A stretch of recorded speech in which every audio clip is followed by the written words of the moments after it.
1월 23일 엎드림 새벽 예배를 하나님께 올려드리겠습니다. 하나님 아버지, 이 새벽에도 저희를 깨워주시고 하나님께 기도할 수 있는 은혜 주시니 감사합니다. 하나님을 향한 우리의 간구와 우리의 이 신앙 고백이 하나님의 사랑을 체험할 수 있는 은혜의 시간이 될 수 있도록 함께하여 주시옵소서. 예수님의 이름으로 기도합니다. 아멘. 찬송가 213장 찬송하겠습니다.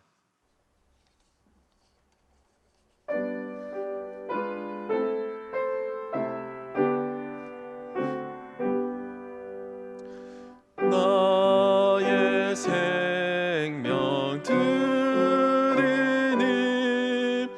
주여 받아 주셔서 세상 살아갈 동안 찬송하게 하소서. 손과 발을 들이니 주여 받아 주셔서 주의 일을 위하여 민첩하게 하소서. 나의 음성 들으니 주여 받아 주셔서 주의 진리 말씀만 전파하게 하소서. 나의 보화 들으니 주여 받아 주셔서 하늘 나라 위하여 주 뜻대로 쓰소서. 나의 시간 들으니 주여 받아 주셔서 평생토록 주 위에 봉사하게 하소서.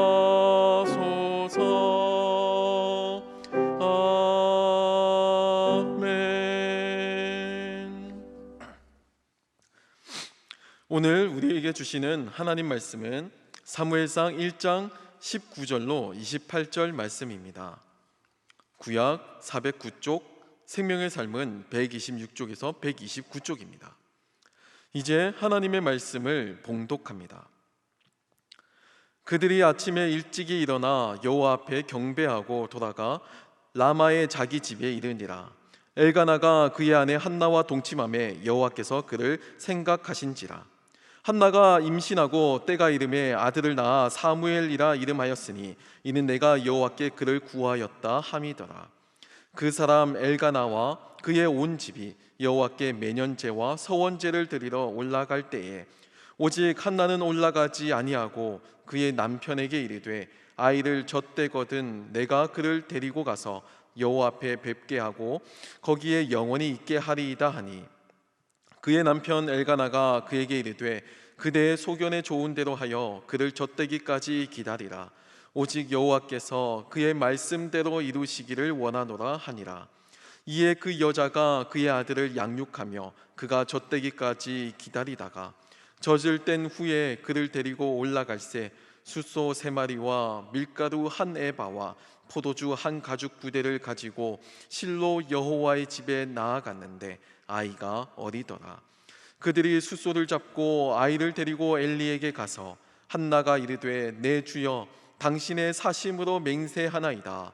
나는 여기서 내 주 당신 곁에 서서 여호와께 기도하던 여자라.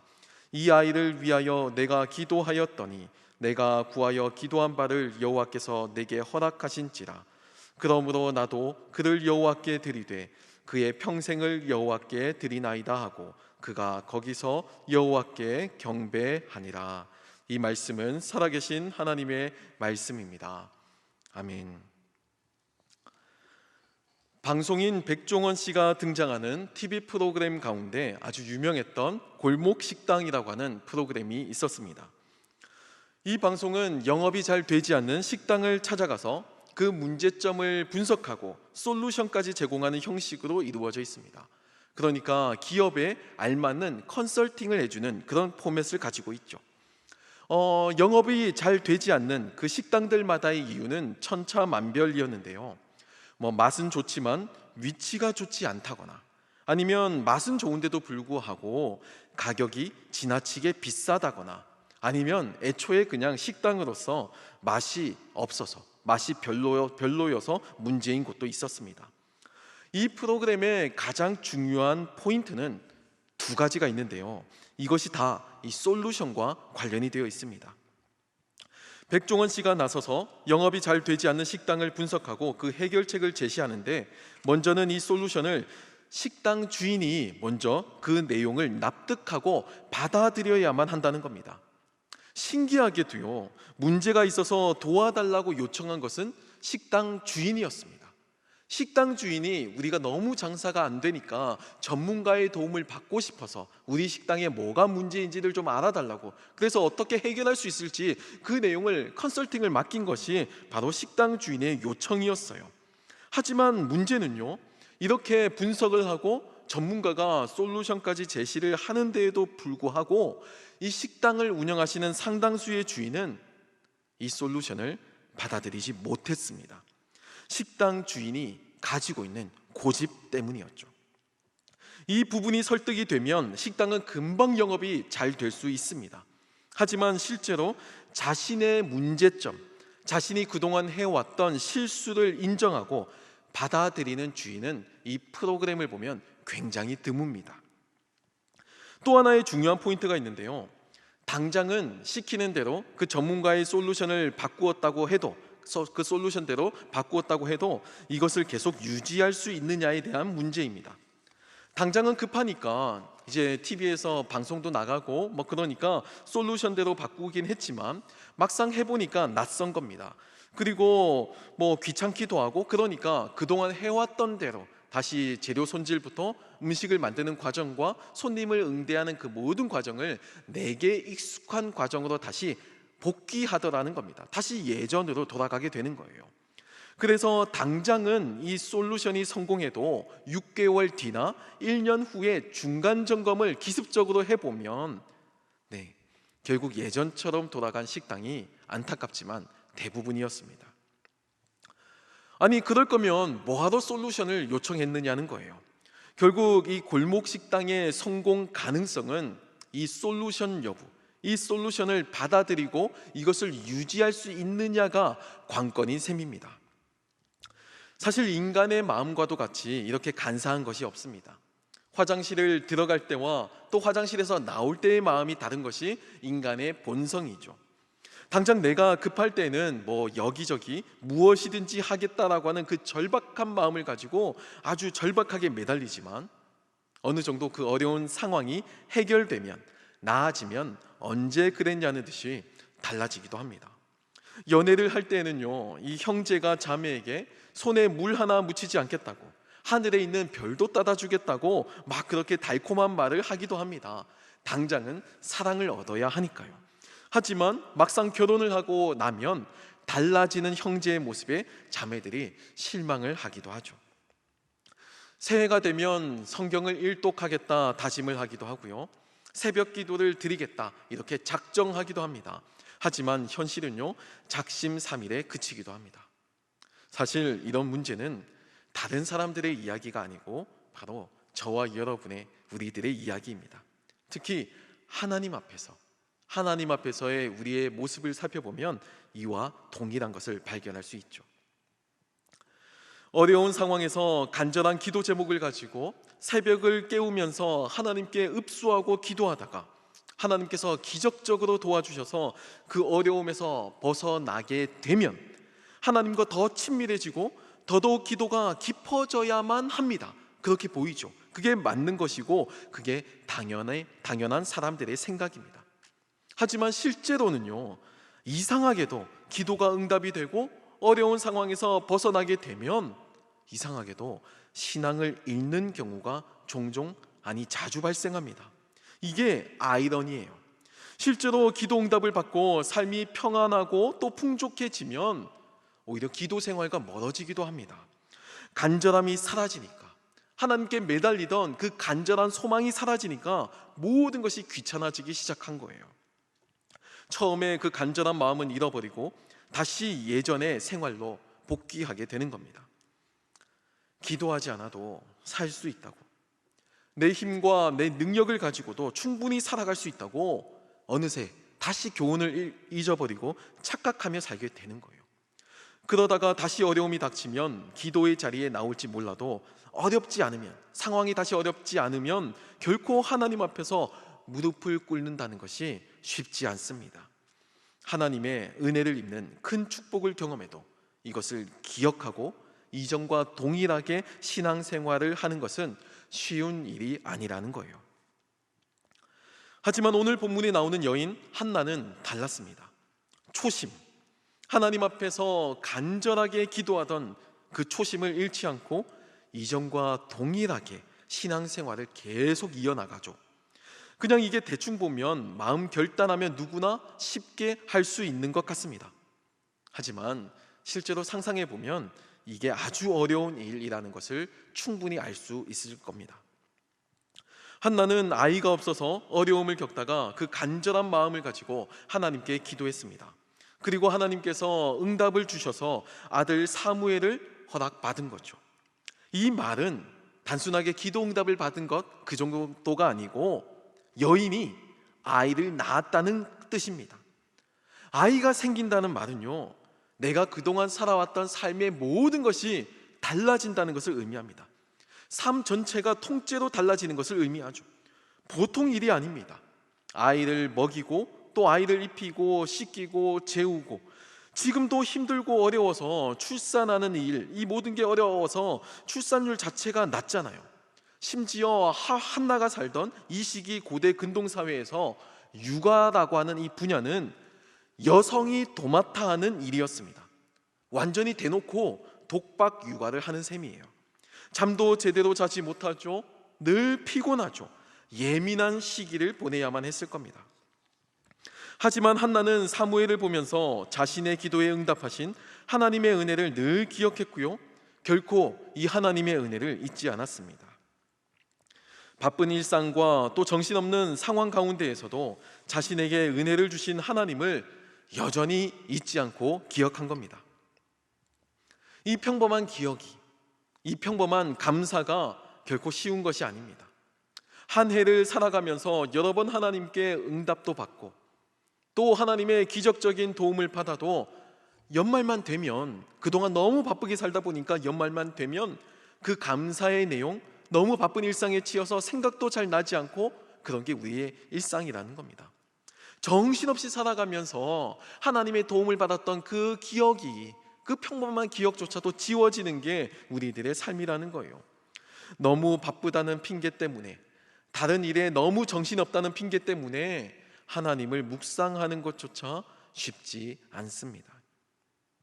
한나도요, 오늘날 우리들의 상황과 결코 다르지 않았습니다. 독박 육아를 하면서 삶이 전쟁터와도 같이 울고 웃으며 그렇게 아이들을 돌보면서 육체적으로도 피곤하고 지쳐갔을 거예요. 여기까지는 우리와 똑같습니다. 우리도 지치잖아요. 하지만 한나는요, 결코 하나님께서 응답해 주신 그 은혜의 기억, 그 감사의 기억을 잊지 않았습니다. 그것을 계속 기억하고 있었죠. 심지어 오늘 본문 23절 하반절에 보면 이렇게 나와 있거든요. 그 여자가 그의 아들을 양육하며 그가 젖되기까지 기다리다가 라고 기록되어 있습니다. 24절에는요, 젖을 뗀 후에 그를 데리고 올라갈새 숫소 3마리와 밀가루 1에바와 포도주 1가죽 부대를 가지고 실로 여호와의 집에 나아갔는데 아이가 어리더라 라고 기록합니다. 막상 상황이 급할 때에는, 긴급할 때에는 하나님께 서원 기도할 수 있습니다. 너무 간절하니까. 당시 상황을 모면하기 위해서 이 말 저 말 다 하는 게 그 간사한 인간의 본능입니다. 그래서 기도 응답이 이루어지면 입을 싹 닦는 것이 인간의 모습이기도 한데, 오늘 본문의 한나는 그러지 않죠. 핏덩이 아들을 돌보면서 그가 젖을 떼기를 기다렸고요, 젖을 떼자마자 서원 기도를 기억하고 지키기 위해서 올라갑니다. 어미로서 간절히 기도해서 얻은 아들, 그 아들을 하나님께 드릴 때 어찌 인간적인 서운함이 없었겠어요? 그 아들을 드릴 때 어떻게 어미로서 그 어려움이 없었겠냐고요. 사랑하는 아들을 가까이에서 더 지켜보고 싶고, 또 그 사랑하는 아들을 더 돌봐주고 싶은 것이 인지상정입니다. 그럼에도 한나는 하나님께 한 그 자신의 서원 기도를 기억했고 실제로 이것을 지켜냅니다. 막 태어난 아기를 돌보며 젖을 먹이고 또 돌보면서 어미 한나는 여러 생각이 들었을 겁니다. 그냥 서원기도 지키지 말까? 그냥 없었던 일로 하면 안 될까? 차라리 한순간에 결정할 수 있는 그 순간의 일이면 그냥 지르면 되는 일이지만, 한나가 어린 사무엘이 젖을 뗄 때까지 돌보는 그 시간은 결코 한순간이 아니었습니다. 꽤 긴 시간이죠. 그 긴 시간 얼마나 많은 생각이 이 어머니 한나의 머릿속을 지나쳐 갔겠냐고요. 긴 시간입니다. 아이를 재우고 아이를 목욕시키고 아이에게 젖을 먹이며 아이를 쓰다듬고 아이를 안을 때마다 괜히 서원했다고, 그냥 내가 키우면 안 될까? 하나님도 이해해 주시지 않을까? 갈등하고 또 갈등했을 것 같습니다. 수많은 세월, 수많은 시간을 하나님께 갈등하며 그렇게 아이들을 키우며 그 사무엘을 보며 갈등했을 것 같아요. 하지만 그녀는 하나님을 향한 자신의 이 첫 마음을 변하지 않고 끝까지 지킵니다. 성경을 보면 한나가 서원 기도를 지킨 이유가 있었습니다. 그건 27절에 나오는데요, 이 아이를 위하여 내가 기도하였더니 내가 구하여 기도한 바를 여호와께서 내게 허락하신지라 라고 합니다. 이것이 한나가 바쁜 일상에서도, 정신없는 하루 가운데에서도 늘 잊지 않고 하나님의 은혜를 기억하고 망설이지 않고 헌신했던 이유였습니다. 여호와께서 나에게 허락하셨다라는 그 사실, 그 단순한 사실을 알았기 때문입니다. 우리가 당장 급할 때 기도하고 매달리지만 막상 응답을 받고 나면 하나님께서 해주셨다라고 생각하기보다는 우연히 상황이 잘 풀려서, 또는 내 능력을 가지고, 또는 다른 사람의 도움으로 해결되었다라고 생각하는 경우가 많이 있습니다. 눈에 보이는 당장의 사람들의 도움을 통해서 내 능력으로 극복한 것처럼 보이기 때문입니다. 그 눈에 보이는 것, 그 이면에 하나님께서 사람들을 도우셔서, 움직이셔서 나를 도우시고, 또는 내가 그 일을, 그 문제를 감당할 수 있도록 능력을 주셔서 극복하게 해주셨다는 사실을 까맣게 잊어버리고 그냥 겉으로 보이는 것만 그냥 보고 그 사실만 믿게 되는 겁니다. 이 과정에서 하나님은 까맣게 잊어버리게 되는 거죠. 물론 하나님께서 도와주셨다고 생각하지 않는 것, 전혀 생각하지 않는 것은 아니지만 분명하게 간절하게 기도했던 그 초심과는 달라졌을 겁니다. 하나님의 비중이 이렇게 크다가 엄청나게 작아져 있거나, 아니면 막상 응답이 이루어지면 아예 하나님의 도움이 있었다는 것조차 까맣게 잊어버리는 순간도 있죠. 내가 기도했었나? 그렇게까지 마음이 바뀔 때도 있습니다. 사랑하는 성도 여러분, 어려운 상황에서도 낙심하지 않고 하나님께 기도하는 방법을 선택한 그 한나의 모습도 대단하지만, 그보다 더 대단한 것은 기도할 때의 그 첫 마음과 응답받은 이후의 마음이 동일했다는 겁니다. 첫 마음과 기도 응답받은 그 이후의 마음이 변질되지 않았다는 거예요. 삶의 모든 과정이 그러하듯이 기도도 마찬가지입니다. 그 초심, 첫 마음을 지키는 것, 언제라도 간절하게 하나님을 찾고 매달리고 그 부르짖었던 그 마음을 잊지 않는 것, 바로 그것이 신앙의 힘입니다. 그 신앙의 힘을 다시금 회복하는 저와 여러분이 되시길 기도합니다. 기도하겠습니다. 사랑하는 하나님 아버지, 한나의 기도와도 같이 망설임 없는 헌신과도 같이 절박하게 하나님께 매달렸던 그 마음 잊지 않고 신실하게 하나님만 바라보며 살아가는 우리가 되게 하여 주시옵소서. 하나님께서 베풀어 주신 사랑과 기억을 잊지 않고 늘 신실하신 하나님과도 같이 우리도 하나님께 헌신하며 살아가는 삶 되게 하여 주시옵소서. 이곳에 우리 안산 제일교회를 세워주셔서 감사합니다. 지난 60년의 시간과도 같이 앞으로의 시간도 동행하여 주실 것을 믿습니다. 복음의 역사가 더욱 흥왕하고 우리들의 삶도 하나님으로 말미암아 더욱 풍성해지도록 도와주시옵소서. 원로 목사님과 사모님의 건강을 지켜주시고 하나님께 평생 헌신하셨던 그 모습이 한국교회의 귀감이 되고 하나님께 영광이 되게 하시며 담임 목사님을 세워주셔서 귀한 복음의 사역 잘 감당하시며 도시의 영성을 새롭게 하는 교회를 이끌어 가시는데 조금도 부족함이 없도록 지켜주시옵소서. 봉헌의 손길을 기억하여 주시고 때를 따라 도우시는 하나님의 은혜를 경험하게 하여 주시옵소서. 예수님의 이름으로 기도합니다. 아멘. 하늘에 계신 우리 아버지, 아버지의 이름을 거룩하게 하시며 아버지의 나라가 오게 하시며 아버지의 뜻이 하늘에서와 같이 땅에서도 이루어지게 하소서. 오늘 우리에게 일용할 양식을 주시고 우리가 우리에게 잘못한 사람을 용서하여 준 것 같이 우리 죄를 용서하여 주시고 우리를 시험에 빠지지 않게 하시고 악에서 구하소서. 나라와 권능과 영광이 아버지의 것입니다. 아멘.